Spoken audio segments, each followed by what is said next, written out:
Hi there, Terry back again. Hope I find you well. Welcome to my latest video.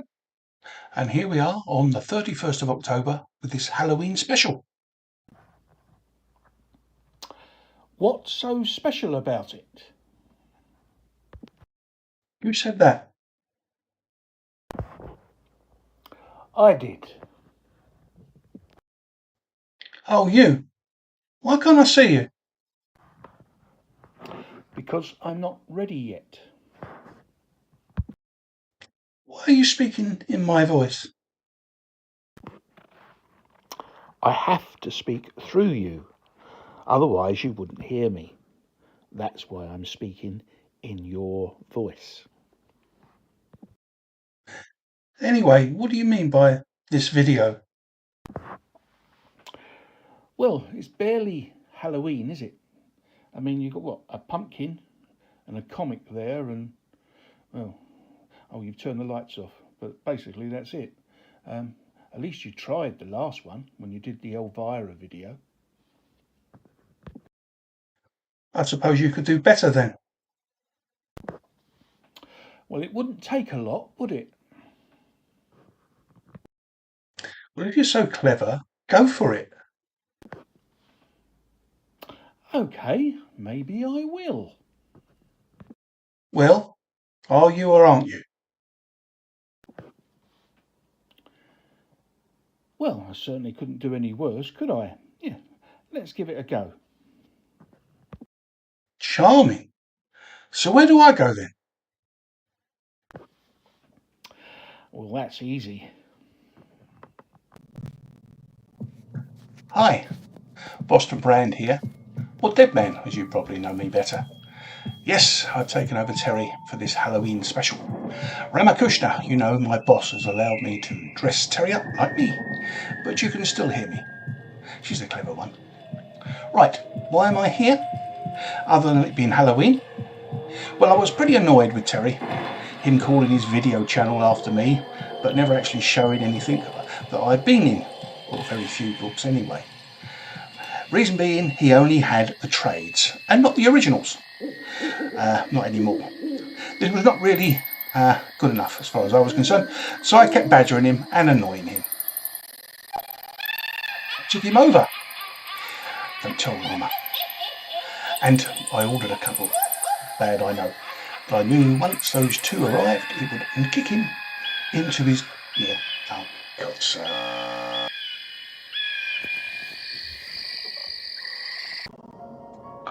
I'm sorry, I couldn't do that.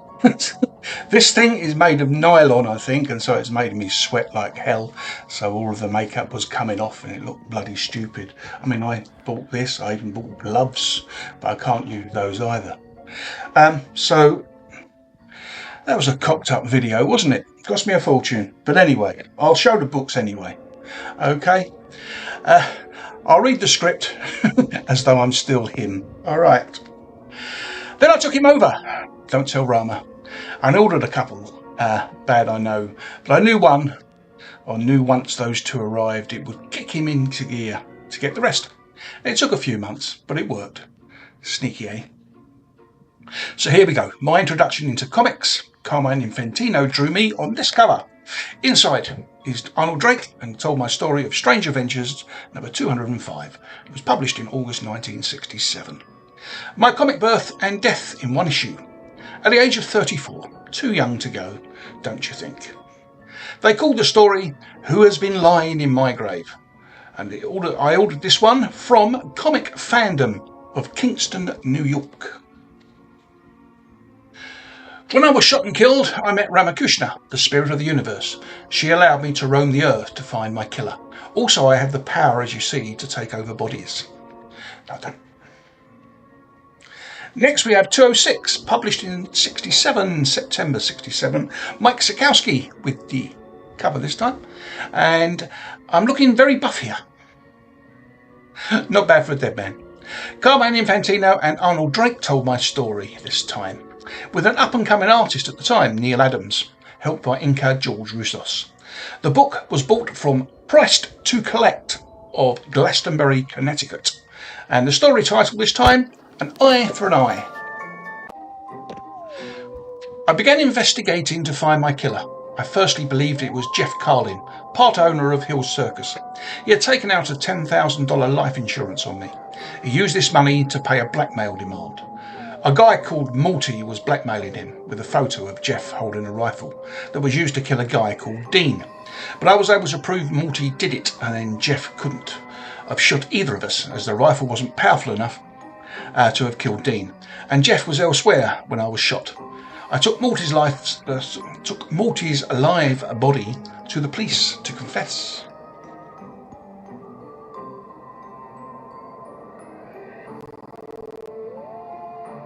Right, this cover is the only slab, thankfully.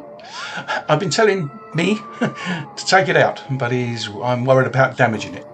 I got it from James of MINTHUNTER Comics, Lambertville, New Jersey. Now, number 207, it was published in October 67, and there's obviously a Neil Adams cover, and internal art this time as well. He does make me look good, doesn't he? Carmen Infantino and Jack Miller writing. My story this time, What Makes a Corpse Cry, they titled it. This time, while investigating a likely suspect for my murder, a guy called Rocky Manziel. All I managed to do is uncover a counterfeiting operation, and Rocky was in hospital at the time. I was shot, so back to the drawing board. Now we have 208, published in November 68. No, we don't. Where is it? There we are. There. Number 208. So published in November 68. Carmine and Jack again writing my story. Neil doing the rest. They titled it this time, How Many Times Can a Guy Die? This guy on the cover, Eagle, was a right pain when I was alive. We had quite a fight, and now I'm dead, I wonder if he did it. Jealousy, maybe. I was definitely the better aerialist. Lorna, the other owner of the circus, had hired him now that I was gone. And something she says gets my suspicions going. This book was bought from Close Encounters, Northampton. And the reason I had this one was, as Dead Man, I was going to thank Mark from Southerly Comics and Alan Class, who signed it to Dead Man. Thank you very much, Mark. Thank you, Mr. Class.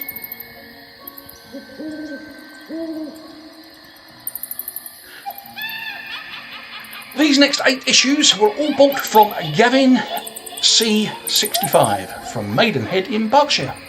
And I mention this as this was who I bought the first 2 from.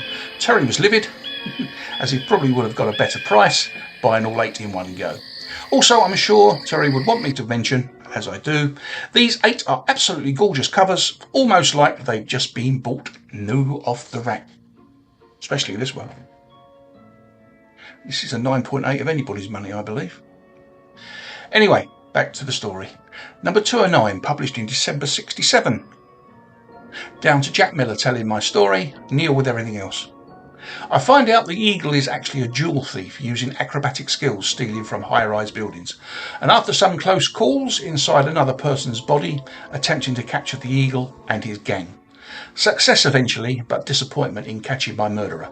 Eagle was robbing very far away when I was shot, so it's not him.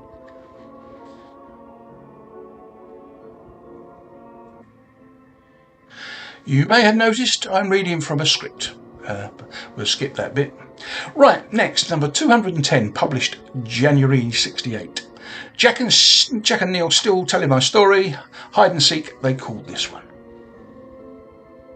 In this one, I'm trying to figure out what happened to the detective assigned to my murder case. Turns out Michael Riley has been falsely accused of brutally beating a thief. I should say brutally beating him up, I believe. And he was kicked off the force. I learn the accusers are Peter Bones, an ex-boxer, and a hook-handed man named Roy Martin. I believe the hook-handed guy set the frame up to keep Michael Riley away from the case, as he also believed he was my killer. I enter Riley's body and confront Peter Bones, who admits along with the hook he set Riley up for cash to feed his pigeons, the only friends he has left. I phone the police in Riley's body, but Hook got to the Bones and had him killed, or it kills him. He then I find out that he heads for Mexico. Riley gets his job back, but I still have failed to get my killer.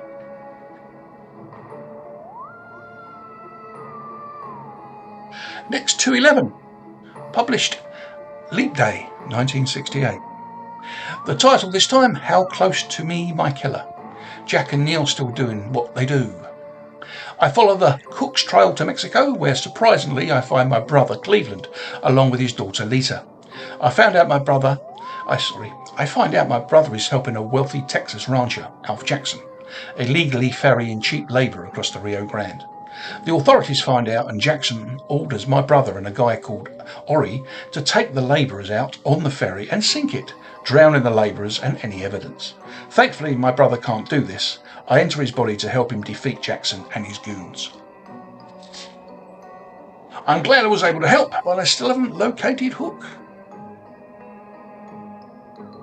Next we have 212, published in April 68. And Neil Adams has taken over the issue. Gaspar Saladino helps with the cover, with the colouring I would assume.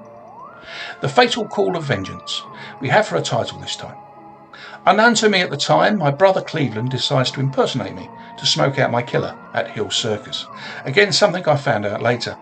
Varna, the lion tamer's assistant, has been bribed by the Hook to drug the lion into a frenzy and trap in my disguised brother, who Hook thinks is me, in the lion's head.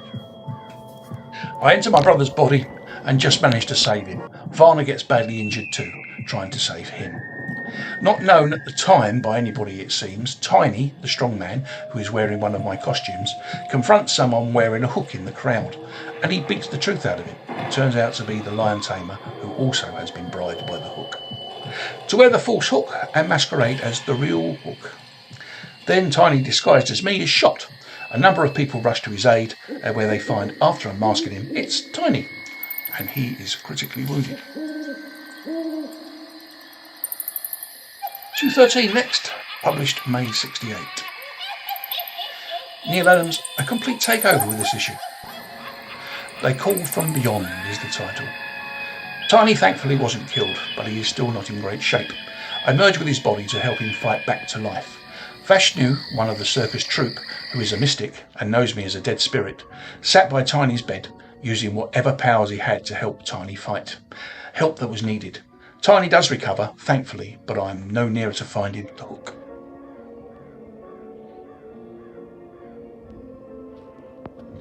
Number 214, published in August 68. Bit of a change with this issue. Cover is done by Neil, along with Carmine and Gaspar. My story is told by Robert Kanigher, but Neil is still with the art inside. To Haunt a Killer is the title. I've somewhat abandoned my quest to find the Hook. I decide to enter the body of a nobody called Phil Carlin, who is engaged to Ruth. I didn't catch her surname. I do this for a few days, feeling sorry for myself, I suppose. I leave Phil's body only to see him gun down a man in cold blood. The man, I find out, is called Fred Ames, and it's the mob who wanted him dead. Turns out Phil's a professional killer. Not that Ruth knew. I plan on bringing him to justice by taking over the body of Fred Ames' father, who is a man of 1,000 faces. With makeup, I disguise myself as Fred. Well, there's a better chance of makeup than I did. Fred Ames, and keep turning up in front of Phil, goading him to murder him again in front of police. This finally works and he doesn't kill me or Ames' father, I should say, but his attempt is seen by the police. Phil is arrested. One of the officers takes Phil aside, kills him, then he sheds his disguise and gets away. Guess who he is, can't you? 215, published in October 68. Back to Neil Adams with all the art and my story. Title, A New Lease on Death. I trail Willie Smith, the guy who shot Phil, to Hong Kong, where Willie meets the Hook, along with me. Willie actually captures him and takes him to a headquarters of a secret society. It turns out, much to my anger, I was shot and killed, basically as a graduation for this Roy Martin to join this society. But because of my brother Cleveland, he's still alive and was disguised as me. The leader of this society, the sensei, believes Roy failed, so he fights Roy in a marital arts duel and kills him.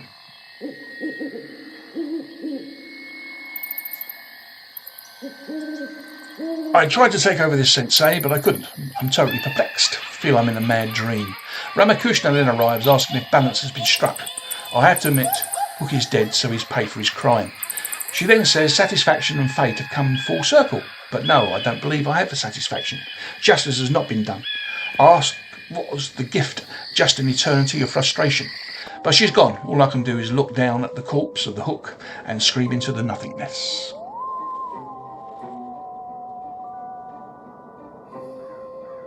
And this last one, number 216, published December 68, all again by Neil. But I was going to say, we'll leave it for another day. Do you want to see Dead Man again? Not that you saw him the first time, well, apart from the very beginning. That is a completely different story in it now, because he found his killer, the killer's dead, and all the rest of it. So we do 16, and if you want some more Dead Man, let's go for it. But I've got plenty of other books to can do. I'm not going to wear this red thing. I'm going to try and find myself a t-shirt. But thank you very much for watching. Actually, what I was going to say was, as Dead Man, it's gone on long enough, and there's a poker tournament back at Nanda Parbat, and I'm in the finals, so I better hurry. I said, have a great Halloween, and I may see you again. And I said back to Terry. Okay. Hope you enjoyed this video. Thanks very much. And I'll let Terry say goodbye. Well, that was certainly different. And he could have left the decor. Oh well. Would you want to see him again? Let me know in the comments. It looks like he will know if he's wanted.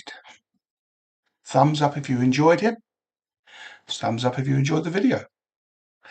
So, happy Halloween to you all, and see you in the next one. Bye.